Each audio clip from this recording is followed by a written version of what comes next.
So welcome back to this session of the Hindu newspaper analysis for UPSC Civil Services Examination. Today we will discuss mainly four issues. First issue is can India eliminate malaria by 2030?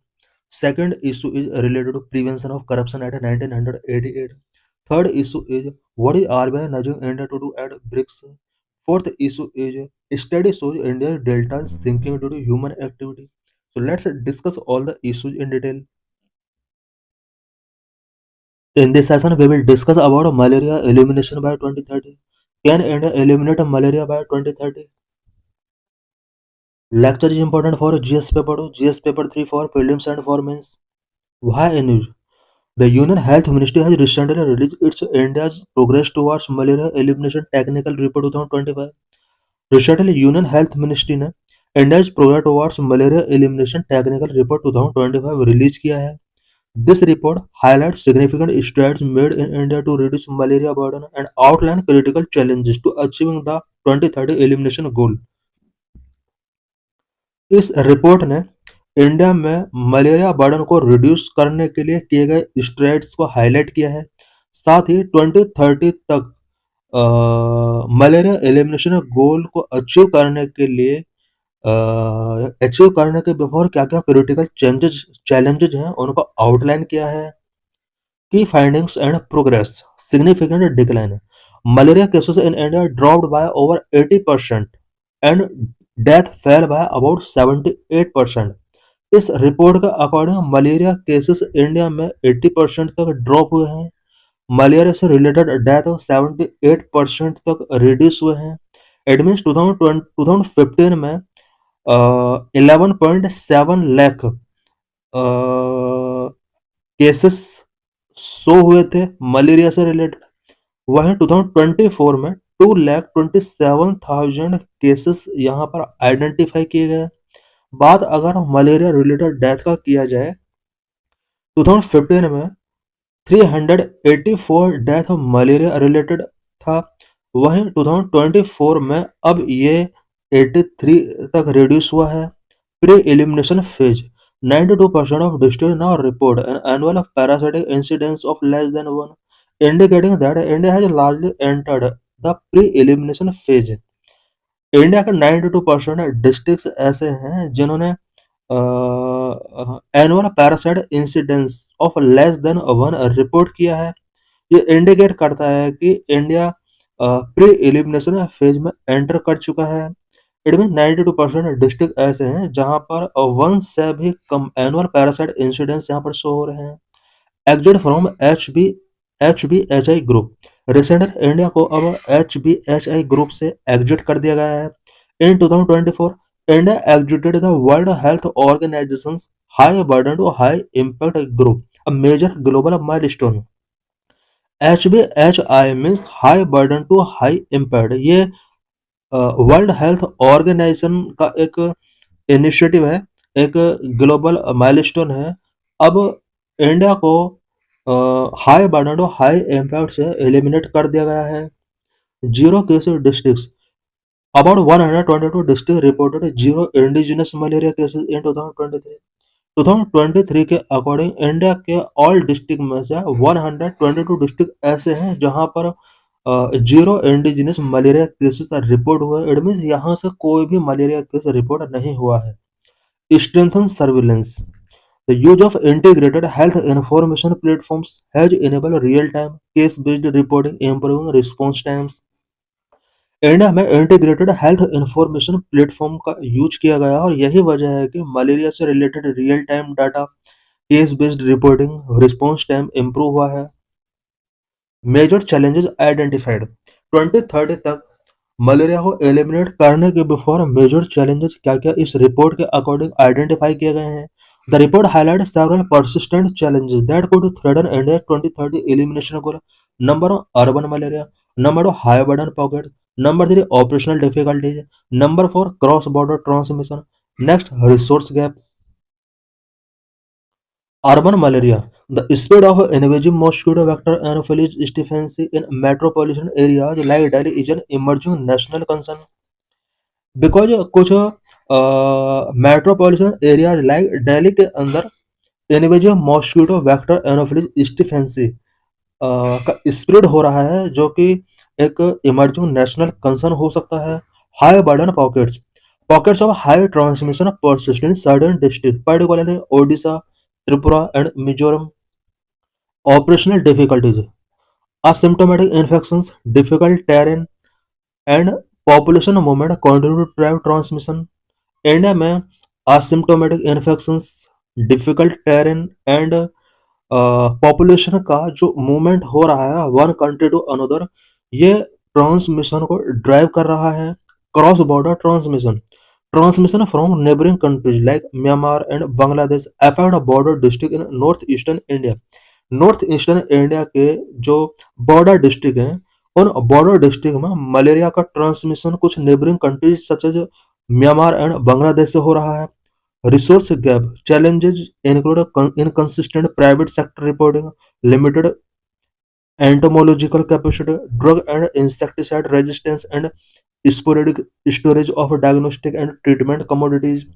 India broader strategy, malaria से fight करने के लिए India की broader strategy क्या रही है? Goal, India aims for zero indigenous cases by 2027 and complete elimination by 2030।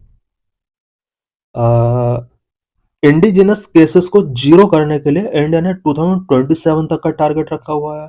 वहीं complete elimination के लिए 2030 तक का टारगेट सेट किया हुआ है। Guiding document, India strategy is guided by national framework for malaria elimination in India 2016 to 30 and the more recent national strategic plan for malaria elimination 2023-27। India का malaria से fight करने के लिए जो स्ट्रेटेजी है उसको मेनली टू प्रोग्राम के through guided किया गया है। इंडिया ने national framework for malaria elimination in India 2016 to 30 set किया हुआ है। Second, national strategic plan for malaria elimination 2023 से 24/7 के लिए यहाँ पर सेट किया। इट मीन्स यहाँ पर national framework for malaria elimination India 15 year का यहाँ पर टारगेट सेट किया हुआ है। वहीं national strategic plan for malaria elimination 4 year का टाइम सेट किया गया है। इंटरवेंशन की strategy include the test treat track approach and the intensified malaria elimination project targeting 159 high burden districts. India के अंदर मलेरिया से फाइट करने के लिए कुछ इंटरवेंशंस, कुछ इनिशिएटिव भी टेकिंग किए गए हैं, such as test track approach follow किया गया है। साथ ही इंटेंसिफाइड मलेरिया एलिमिनेशन प्रोजेक्ट, जो कि इंडिया के अबाउट 159 हाई बर्डन डिस्ट्रिक्ट को टारगेट करता है। What is malaria? Malaria is a life threatening disease which is caused by plasmodium parasite. Malaria एक लाइफ थ्रेटनिंग डिसीज है जो कि प्लाज्मोडियम पैरासाइट के थ्रू होता है। Plasmodium parasite transmitted to human through the bites of infected female anopheles mosquito. Plasmodium parasite जो होता है ह्यूमन के अंदर इन्फेक्टेड फीमेल एनोफिलीज मॉस्किटो के बाइट की वजह से ट्रांसमिट होता है। इट मीन मलेरिया जो होता है ये एक पैरासाइट की वजह से होता है, प्लाज्मोडियम पैरासाइट, और ह्यूमन के अंदर ये ओनली फीमेल मॉस्किटो की वजह से ही ट्रांसमिट होता है। Female mosquito anopheles most common in tropical and subtropical regions of the world, including sub-Saharan Africa, South America and Southeast Asia. Malaria का जो सबसे ज़्यादा स्प्रेड हो रहा है वो ट्रॉपिकल एंड सब ट्रॉपिकल रीजन्स में हो रहा है। Plasmodium falciparum is responsible for more death. Plasmodium vivax is the most widespread of all the malaria species. Symptoms of malaria, malaria का क्या क्या सिम्टम्स हैं? Plasmodium parasite multiply in the liver and then infect red blood cells which causing symptoms such as fever, chills, headache, muscle ache and fatigue. Plasmodium parasite liver के अंदर multiply होता है, it means ये liver को infect करता है and liver के अंदर रेड ब्लड से आरबीसीज को इन्फेक्ट करता है, जिसकी वजह से fever, chills, headache, muscle ache and fatigue हो सकता है। In severe cases, malaria can lead to coma, organ failure and death. Severe cases में मलेरिया की वजह से कॉमा, ऑर्गन फेलियर और डेथ तक हो सकता है। वैक्सीन ऑफ मलेरिया, मलेरिया की वैक्सीन कौन कौन सा है, इससे रिलेटेड कोई इंपॉर्टेंट पॉइंट्स डिस्कस करेंगे। Number one, RTSS. WHO gave a go ahead for the first malaria vaccine which is known as RTSS in high transmission African countries। Malaria के लिए जो पहला वैक्सीन है वो RTSS है। WHO ने इसको फर्स्ट मलेरिया वैक्सीन के तौर पर डिक्लेयर किया है और हाई ट्रांसमिशन अफ्रीकन कंट्रीज में इसको अप्रूव किया है। Developed by with collaborative efforts of organization Glaxo Smith Kline, Bill and Melinda Gates Foundation etcetera. RTSS जो बिल्ड किया गया है वो ऑर्गेनाइजेशन ग्लैक्सो स्मिथ क्लिन और Bill and Melinda Gates foundation के कोलैबोरेशन से इसको डेवलप किया गया है। Bharat Biotech has been granted licence to manufacture this vaccine in India. India में आरटीएसएस वैक्सीन को मैन्युफैक्चर करने के लिए भारत बायोटेक को भी लाइसेंस गिवन किया गया है। इट मीन्स इंडिया में भी आरटीएसएस वैक्सीन अब भारत बायोटेक बना सकती है। Number R R21 similar to RTSS vaccine, the Oxford University has developed a vaccine called R21। R21 vaccine भी RTSS वैक्सीन के सिमिलर है और ऑक्सफोर्ड यूनिवर्सिटी ने इस वैक्सीन को मैन्युफैक्चर किया है। Nigeria and Ghana have approved this vaccine for use in their countries. It is also being manufactured by Serum Institute of India. R21 Nigeria and Ghana ने भी इस वैक्सीन को vaccine के अप्रूवल को given किया है एंड इंडिया में serum Institute of India ने भी R21 वैक्सीन को मैन्युफैक्चर करने के लिए यहाँ पर इनिशिएटिव टेकिंग किए हैं। Various initiative taken to control malaria, malaria को कंट्रोल करने के लिए इंडिया ने वेरियस इनिशिएटिव क्या क्या टेकिंग किए हैं। व्हाट आर इंडिया एफर्ट्स, यहाँ पर हम इंडिया और ग्लोबली क्या क्या एफर्ट्स टेकिंग किए गए वो सब डिस्कस करेंगे। What are India efforts, number one, national vector borne disease control programme.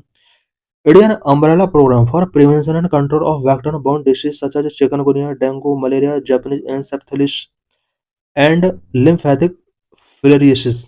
India में वेक्टर बॉर्न डिसीज को कंट्रोल करने के लिए एक अम्ब्रेला प्रोग्राम इनके प्रिवेंशन एंड कंट्रोल के लिए लॉन्च किया गया है, national vector borne disease control programme, जो कि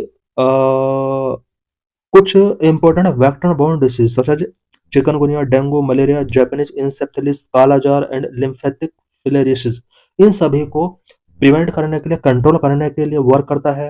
number two, national malaria control programme NMCP launch in 1953। 1953 में इंडिया के अंदर national malaria control programme launch किए गए। इट इंक्लूड 3 की activities: monitoring and surveillance of malaria cases, treatment of patients, insecticidal residual spray with DDT। Number 3, national framework for malaria elimination 2016-30। Malaria elimination को elimination करने के लिए national level पर एक framework तैयार किया गया। It is based on WHO global technical strategy for malaria 2016-2030। WHO ने global technical strategy for malaria 2016-30 एक इनिशिएटिव लॉन्च किया है। इसी के बेस पर इंडिया ने भी national framework for malaria elimination 2016-30 launch किया है। Aims of NFMA, NFMA means national framework for malaria elimination. By 2030 eliminate malaria, zero indigenous cases throughout the entire country, maintain malaria free status in some areas where malaria transmission has been interrupted and prevent reintroduction of malaria। Number 4, high burden to high impact initiative started in July 2019 in 4 states: West Bengal, Jharkhand, Chhattisgarh and MP। High burden to high impact initiative भी Indian government ने taking किया है। 2019 जुलाई month में इसको start किया गया था। Specific 4 state West Bengal, Jharkhand, Chhattisgarh and MP, इन सभी एरियाज में मलेरिया इंसिडेंस बहुत ज्यादा थे। इन्हें रिड्यूस करने के लिए high burden to high impact initiative launch किया गया।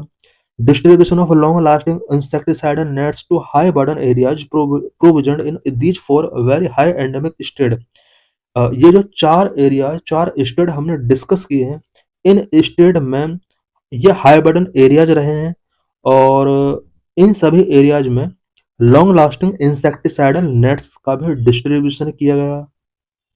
Number 4, Malaria Elimination Research and Alliance India, MERA India.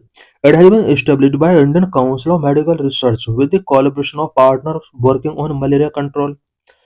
ICMR ने मलेरिया कंट्रोल करने के लिए इनिशिएटिव टेकिंग करने वाले पार्टनर्स के साथ मेरा इंडिया इनिशिएटिव लॉन्च किया। MERA India means malaria elimination research alliance India.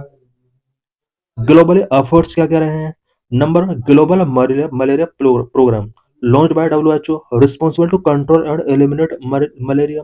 Work is guided by Global Technical Strategy for Malaria 2016 to 2030. This strategy aims to reduce malaria cases and mortality rates by at least 40% by 2020, 75% by 2025, and 90% by 2030 against the 2015 baseline. In global level पर global malaria programme WHO के द्वारा launch किया गया, जो कि malaria को control करने के लिए, एलिमिनेट करने के लिए रिस्पॉन्सिबल है। Global technical strategy for malaria 2016 to 30 ये इसका एक गाइडिंग प्रिंसिपल रहा है और इसके जो मेन एम है वो मलेरिया केसेस एंड मॉर्टेलिटी को 2020 तक 40% तक रिड्यूस करना, 2025 तक 75% तक रिड्यूस करना एंड 2030 तक 90% तक रिड्यूस करना इसका मेन टारगेट रहा है। स्पेशली इसके लिए 2015 को बेस लाइन माना गया। Number of malaria elimination initiative launched by Bill and Melinda Gates foundation. World level पर मलेरिया एलिमिनेशन इनिशिएटिव भी टेकिंग किए गए जो कि Bill and Melinda Gates foundation के द्वारा लॉन्च किए गए।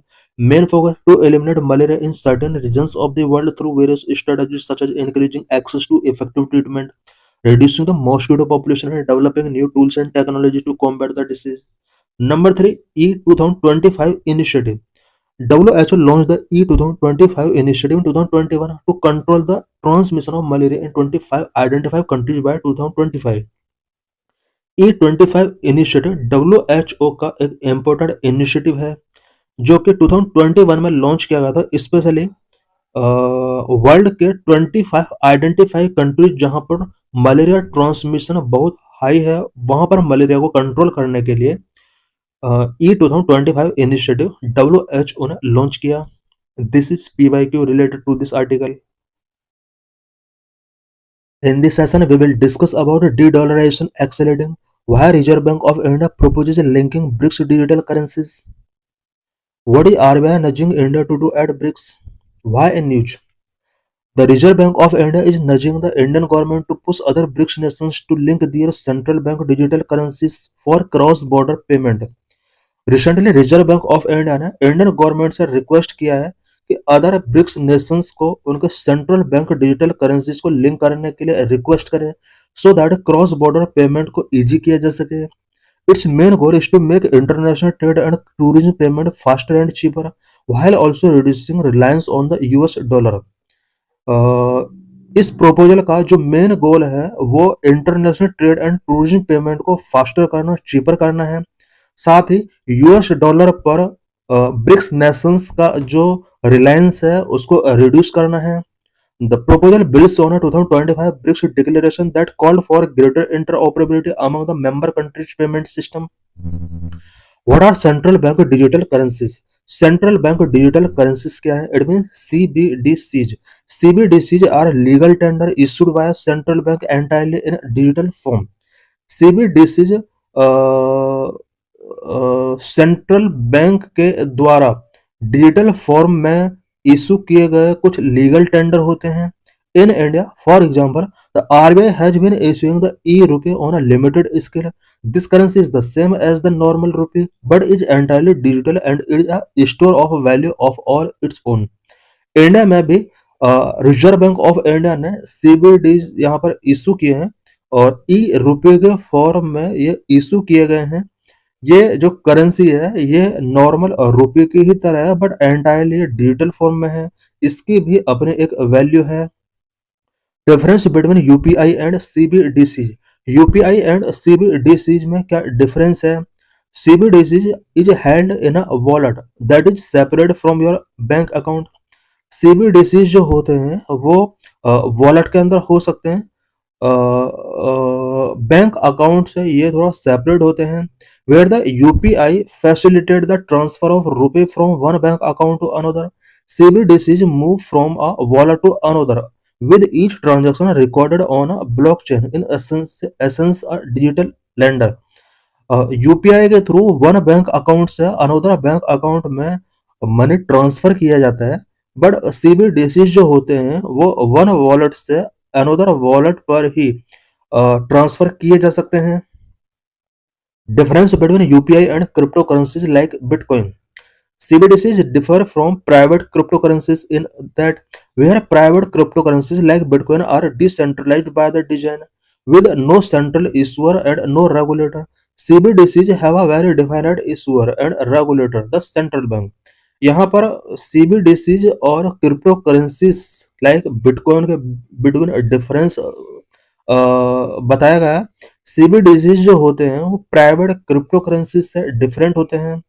Private crypto currency like bitcoin ये डिजाइन के थ्रू इसको डिसेंट्रलाइज किया गया है. इसका कोई सेंट्रल ईश्वर नहीं होता है, कोई रेगुलेटर नहीं होता है.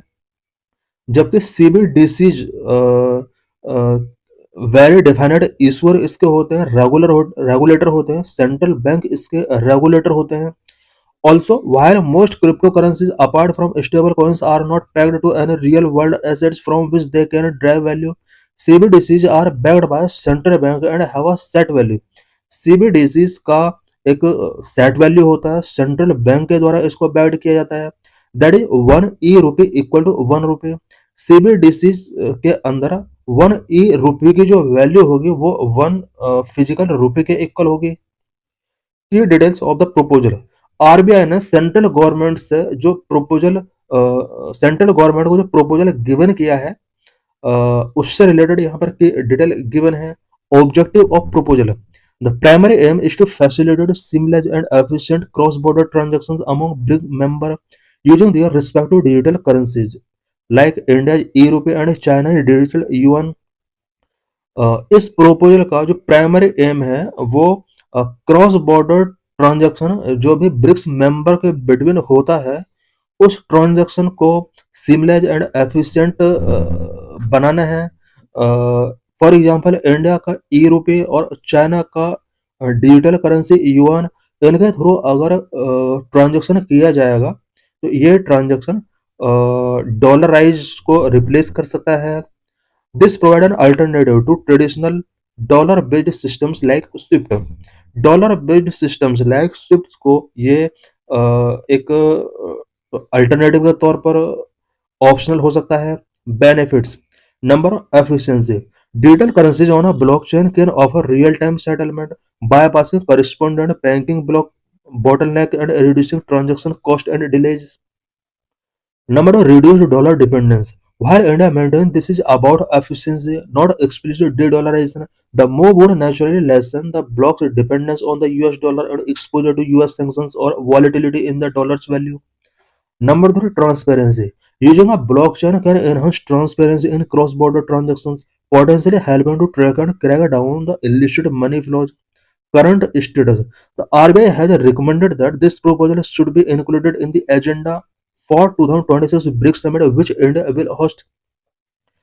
आरबीआई ने रिकमेंड किया है कि 2026 का जो ब्रिक्स समिट होने वाला है इंडिया इसको होस्ट करने वाला है और इस समिट के एक एजेंडा के तौर पर इस प्रोपोजल को इंक्लूड किया जाना चाहिए. Challenges. The plan face hurdles including the need for interoperable technology, common governance rule and mechanism to manage trade imbalances. For example, how to handle a surplus of a particular local currency in another currency. इस proposal को implement करने के before various challenges हैं, such as interoperable technology का हमें need होगा, common governance तो rule की नीड होगी, ट्रेड इम्बैलेंस को मैनेज करने के लिए भी हमें मैकेनिज्म सेट करने होंगे.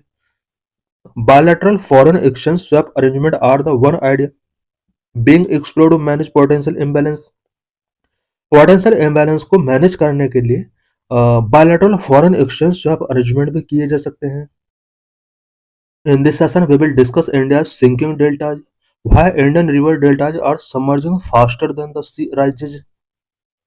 A study shows India's delta sinking due to human activity. Why in news? In 2026, research highlights that over half of India's major deltas, including the Ganga, Brahmaputra, Mahanadi, Brahmani, and Godavari, are sinking due to land subsidence accelerated by human activity.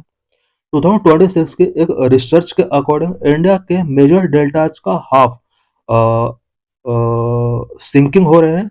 In major deltas में गंगा, ब्रह्मपुत्र, महानदी, ब्रह्मणी and Godavari deltas हैं जो कि human activity के द्वारा एक्सलेट किए गए land subsistence की वजह से सिंकिंग हो रहे हैं।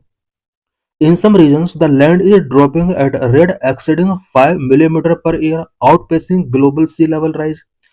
कुछ रीजन्स में लैंड 5 मिलीमीटर पर ईयर के रेट से ड्रॉपिंग हो रही है जो कि ग्लोबल सी लेवल राइज से ज्यादा है। What is delta? Delta is a triangular fertile landform built by river sediment such as silt, sand, clay, deposited at its mouth where it enters a slower body of water like sea and lake. Delta river sediment such as silt, sand and clay के द्वारा form किए गए कुछ triangular fertile landform होते हैं जो कि इस रिवर के स्लोअर बॉडी में एंटर करने के ड्यूरिंग इसके माउथ पर डिपॉजिट किए जाते हैं। Delta is often shaped like the Greek letter delta. Delta का जो शेप होता है वो ग्रीक लेटर डेल्टा के लायक होता है। Delta is causing the river to slow and drop its load, forming distributaries and fertile land suitable for agriculture. Formation of a delta. Sediment deposition. River velocity slow at the mouth, dropping its sediment load. Delta का जो formation होता है इसमें सबसे पहले sediment deposition start होता है। River velocity जब स्लो हो जाती है माउथ पर देन यह सेडिमेंट लोड को ड्रॉपिंग करती है। Distributaries the river branches into smaller channels to carry sediment further. यहाँ पर river smaller channels it mean distributaries में ब्रांच हो जाती है। Progradation continue deposition build land outward known as delta progradation. Continuous deposition जब होता है सेडिमेंट का तो इससे लैंड आउटवर्ड होता है। This is known as delta progradation. Key features of delta. Delta से रिलेटेड की फीचर्स क्या क्या है? Number one, landform, a depositional landform unlike an estuaries. Number two, location, mouth of a river where it meets a sea, ocean और lake. Number three, fertility, extremely fertile due to alluvial deposit, excellent for agriculture. Delta जो होते हैं वो extremely fertile होते हैं because इनमें alluvial deposits होता है, एग्रीकल्चर के लिए एक्सीलेंट होते हैं। Number four, stage, characteristic of a river in its senile stage. Types of delta. Number one, arcuate, fan shaped like the Nile, Ganga Brahmaputra delta. Number two, bird's foot, digitated like the Mississippi river. Number three, cuspate, irregular pointed shape. Number four, parabolic estuarine. ये सब delta के examples हैं। Key human drivers for sinking delta. Delta के sinking के लिए कौन कौन सी ह्यूमन एक्टिविटीज रिस्पॉन्सिबल हैं? Number one, excessive ground water extraction. Number two, upstream dam and sediment tapping. Number three, embankment and flood control. Number four, urbanisation and land use change. Number one, excessive groundwater extraction. It is primary driver of subsistence. Overpumping for agriculture and industry causes underground sediment layers to compact and permanently collapse. Excessive groundwater extraction deltas के sinking के लिए एक primary driver है। Agriculture and industry में over pumping की वजह से underground sediment layer compact हो रहे हैं एंड परमानेंटली कोलैप्स हो रहे हैं। Number of upstream dam and sediment trapping. Large reservoirs like Hirakud or Mahanadi intercept silt that naturally nourishes and raises delta's elevation. This sediment starvation prevents deltas from keeping pace with rising sea levels. Number three, embankment and flood control. Artificial levees prevent natural seasonal flooding, cutting off the vertical acceleration of the nutrient-rich sediment essential for maintaining delta height. Number four, urbanization and land use change. Urbanisation and land use change या land use pattern जो change हो रहे हैं, ये भी deltas के sinking के लिए रिस्पॉन्सिबल है। Heavy infrastructure in delta cities like Kolkata increase physical presence to fragile surfaces. Conversion of wetland for aquaculture or settlement weakens natural sediment trapping and buffering. Critical Indian deltas 2026 की ये findings के according data है। Sinking status किस delta का क्या है? ब्रह्मणी delta 77% area sinking हो चुका है। महानदी 69% एरिया सिंकिंग हो चुका है। Brahmani delta one of the world's fastest sinking deltas है। Mahanadi subsidence outpace regional sea level rise, severely sediment starved. Ganga Brahmaputra greater than 90% area affected है. Support 23 crore people of sinking driven by urban pressure and groundwater use. Kaveri and Godavari significant subsidence heavily impacted by industrial and agricultural groundwater depletion. Key issues and challenges. Environmental crisis. Researchers classify Indian deltas and unprepared diverse regions facing high relative sea level rise with low institutional and financial adaptation readiness. Number of humanitarian risk. Sinking land increase vulnerability to saltwater intrusion. More frequent coastal flooding, for example, from cyclone like Amphan and long-term displacement of millions. Number three, governance need. Sustainable delta management require regulating groundwater, restoring natural sediment flows, and shifting from post-disaster relief to pre-disaster resilience. In this session, we will discuss about prevention of corruption at 1988. Should corruption charge need prior sanction? Why in this? A two-judge bench of the Supreme Court has delivered a split verdict on constitutional validity of Section 17A of Prevention of Corruption Act 1988 that require prior approval from the appropriate government before investigation into any offence alleged to have been committed by a public servant in discharge of official function. Recently, supreme court के to जज bench ने section 17 of the prevention of corruption act 1988 की constitutional validity से related split verdict given किया है। Section 17 of prevention of corruption act जो कि किसी भी पब्लिक सर्वेंट के द्वारा किए गए ऑफेंस से रिलेटेड इन्वेस्टिगेट करने के बिफोर एप्रोप्रिएट गवर्नमेंट की प्रायर अप्रूवल इंश्योर करता है, उससे रिलेटेड जजमेंट है। इनमें सेक्शन 17 ये मैंडेट करता है कि किसी भी पब्लिक सर्वेंट जिसने ऑफिशियल फंक्शंस के डिस्चार्ज के ड्यूरिंग कोई करप्शन किया है या ऑफेंस एलिज किया गया है उसके अगेंस्ट उससे रिलेटेड इन्वेस्टिगेशन के लिए पहले स्टेट गवर्नमेंट से परमिशन टेकिंग करना होता है। What is the prevention of corruption act 1988? Prevention of Corruption Act 1988 is the primary legislation in India for combating corruption in the public sector. Public sector में corruption से combat करने के लिए prevention of corruption act 1988 एक primary legislation है India में। It consolidated earlier laws including the prevention of corruption act 1947 and relevant sections of the IPC. कुछ earlier laws such as prevention of corruption act 1947 and IPC के various sections में जो provision थे उन सभी को इसके अंदर कंसोलिडेट किया गया है। Key provisions and scope of PCA act 1988। Broad definition of public servant. Public servant का ब्रॉड डेफिनेशन इसी में गिवन किया गया है। The definition include government officials, employees of public sector undertakings, जजेज and even private individuals performing public duties. Public servant को यहाँ पर ब्रॉडली तरीके से डिफाइन किया गया है। कोई भी पर्सन है जो गवर्नमेंट ऑफिशियल है, पीएसयूज के अंदर एम्प्लॉय है, जजेज हैं, इवन प्राइवेट इंडिविजुअल जो पब्लिक ड्यूटीज परफॉर्म कर रहे हैं, उन सभी को यहाँ पब्लिक सर्वेंट के तौर पर नेमिंग किया गया है। Territorial extent. PCA act applies to the whole of the India and to all Indian citizens residing outside the country.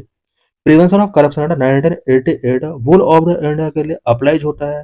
साथ ही ऑल इंडियन सिटीजन्स जो आउटसाइड द कंट्री रिसाइड कर रहे हैं उन सभी के ऊपर भी अप्लाई होगा। Specialised code. Offenses are tried exclusively by special judges who must have experience as a session judge. अ, इस तरह के जो ऑफेंसेस होते हैं स्पेशली मनी एंड फाइनेंस से रिलेटेड जो ऑफेंस हैं ये स्पेशल जजेज के द्वारा ट्रायल किए जाते हैं और इन जजेज को सेशन जज के तौर पर एक्सपीरियंस होना चाहिए। Investigation authority investigations are typically conducted by officers not below the rank of deputy superintendent of police or an equivalent rank। इस तरह के ऑफेंस का इन्वेस्टिगेशन करने के लिए कुछ स्पेशल ऑफिसर्स जो कि डीएसपी रैंक से बिलो नहीं होना चाहिए उसके द्वारा इन्वेस्टिगेशन किए जाते हैं। Significant 2018 amendment in PC act 1988 prevention of corruption act 1988 के अंदर 2018 में कुछ अमेंडमेंट किए गए। The act was heavily revised in 2018 to align with the United Nations Convention Against Corruption। United nation convention against corruption के साथ अलाइन करने के लिए पीसीए एक्ट 1988 में 2018 में कुछ अमेंडमेंट किए गए। क्रिमिनलाइजेशन ऑफ ब्राइब गिवर्स 2018 के बिफोर ब्राइब गिवर्स को क्रिमिनलाइज नहीं किया जाता था बट इस अमेंडमेंट के बाद ब्राइब गिविंग को अब क्रिमिनलाइज किया गया है। नाउ गिविंग और offering a bribe is a direct offence section 8 punishable by up to 7 years in prison. PCA act 1988 के सेक्शन 8 के अकॉर्डिंग ब्राइब गिविंग और ऑफरिंग अब एक ऑफेंस है, डायरेक्ट ऑफेंस है। 7 इयर्स तक का प्रिजन यहाँ पर मैंडेट किया गया है। Commercial organisation liability companies can be held liable for bribery committed by their employees to obtain business advantages section 9 PCA act 1988 के सेक्शन 9 के अकॉर्डिंग बिजनेस एडवांटेज को ऑब्टेन करने के लिए अगर किसी कंपनी के एम्प्लॉय ने यहाँ पर ब्राइब्स गिवन किए हैं देन पूरे कॉमर्शियल ऑर्गेनाइजेशन कंपनीज को यहाँ पर लेबल हेल्ड किया जा सकता है। Prior approval section 17A 2018 amendment mandate that no investigation can begin against a public servant without prior approval from the government except in cases where they are caught red-handed। 2018 में ये भी provision किया गया specially section 17A यहाँ पर incorporate किया जाता है पीसीए एक्ट 1988 के अंदर। इस अमेंडमेंट के अकॉर्डिंग किसी भी पब्लिक सर्वेंट के अगेंस्ट इन्वेस्टिगेशन तब तक नहीं किया जा सकता जब तक कि गवर्नमेंट का प्रायर अप्रूवल टेकिंग नहीं किया जाता है। Time bound trials code are now required to complete trial within 2 years with a maximum extension of up to 4 years in aggregate। Code अब 2 years के अंडर कंप्लीट ट्रायल यहाँ पर करना होगा। मैक्सिमम 4 years तक का टाइम पीरियड गिवन किया गया है। Common offences and penalties PCA act 1988 के अंदर कॉमन ऑफेंसेस एंड पेनल्टीज किया गया है। Bribed public servant section 7 3 to 7 years का इम्प्रिजनमेंट प्लस फाइन हो सकता है। Bribe giver private section 8 up to 7 years imprisonment और फाइन और बहुत। Influence peddling criminalise conduct habitual offender ये सब कुछ सेक्शन इनके लिए प्रोवाइड की गई हैं और उनके लिए क्या क्या पेनल्टीज हैं वो सब यहाँ पर मेंशन किया गया है। तो थैंक्स।